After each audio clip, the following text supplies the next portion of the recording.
Uh, we're back in session, and everybody's taking their seats. I'm so impressed. I hope everybody had a good lunch. I had 2 bites of a sandwich, I have you know. But we are getting started with the seating on issues for litigation at a pre-election meeting,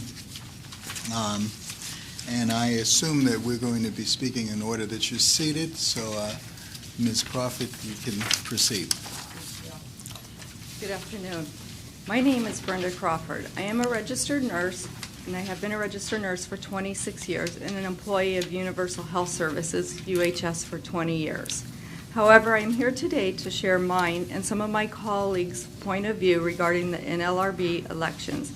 I am not representing UHS in any way.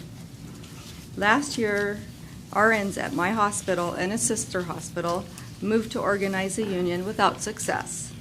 Please allow me to share with you how the current process could be changed to be fair and equitable to all employees.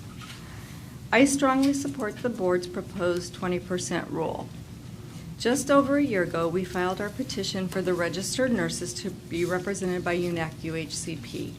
We believed our charge nurses are not supervisors. They can't hire, fire, write evaluations, grant time off, or discipline, but merely help facilitate the floor operations, including provide bedside patient care and participate daily in the patient's plan of care. They work side by side with RNs. Charge nurses are responsible for facilitating care for all patients and supplementing any shortages. For example, they assist in providing care to patients when the nurse-patient ratio is higher than what California state law allows. This state law mandates the maximum number of patients per nurse, so the charge nurse uses that state ratio and assigns patients to beds and to nurses.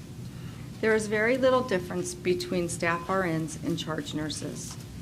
Charge nurses are merely liaisons to management. They are not management. On multiple occasions per week, we have regular staff RNs who choose to step in to perform the role of the charge nurse.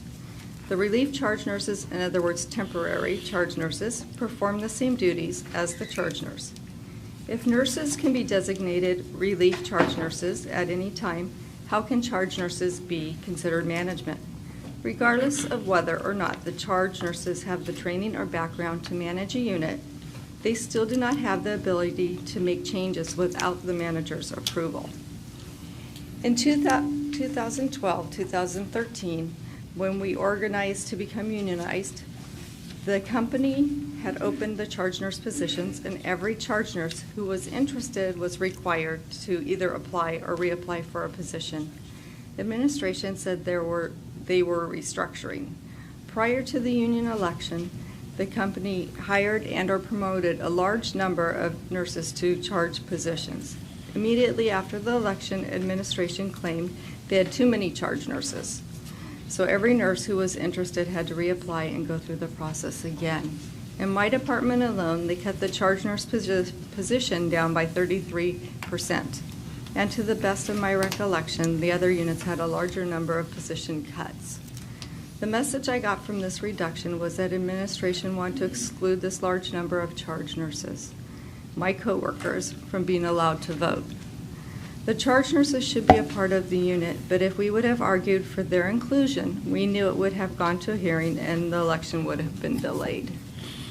Because our charge nurses were not more than 20% of the unit, if we had this 20% rule, we would not have had to give them up. The 20% proposal would have allowed us to not give up our charge nurses who Congress intended to be covered by the Act and deserve to be afforded the protections a union can offer. This change is necessary to have a free, fair, and timely vote. Thank you for giving me the opportunity to speak today. Thank you. Thank you for coming and sharing that. Can you tell me, you said that the union made the decision to exclude the charge nurses? Yes, because that was on the request. Oh, I'm sorry. So can you tell me sort of what the dynamic of that was, how it came to that decision? To the best of my knowledge, the company requested that the nurses, the charge nurses, be excluded because they were part of management.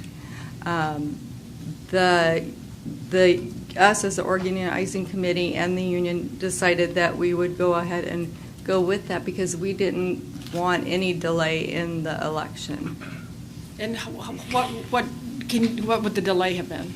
It would have gone to a hearing, and then we would have had to wait. And during that time of waiting for the hearing and that decision to be made, we were on a daily basis being approached by management and administration, being pulled from patient care, being sent to mandatory meetings, and receiving a lot of anti-union campaigning going on there.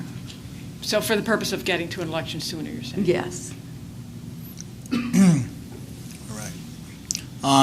Can you do you recall how much time it took between the petition and actually going to an election? No, I don't. I'm Okay. sorry. That's quite all right. Were you in on the decision to voluntarily drop the charge nurse position? Were you involved in that decision? It was brought to the organizing committee by the union, and we all agreed that that would probably be the best thing to do. Okay. Regardless of what you believed where the facts were? Correct, just for the time constraints. So you basically decided to give up on that position? Yes, because a lot of our staff were feeling very stressed by the frequent visits and meetings that we were forced to go to, and just being taken away from patient care, when as nurses, that's what we do, is patient care. And we were being pulled from that to listen to one-sided arguments and being educated on one side. Okay. Thank you very much.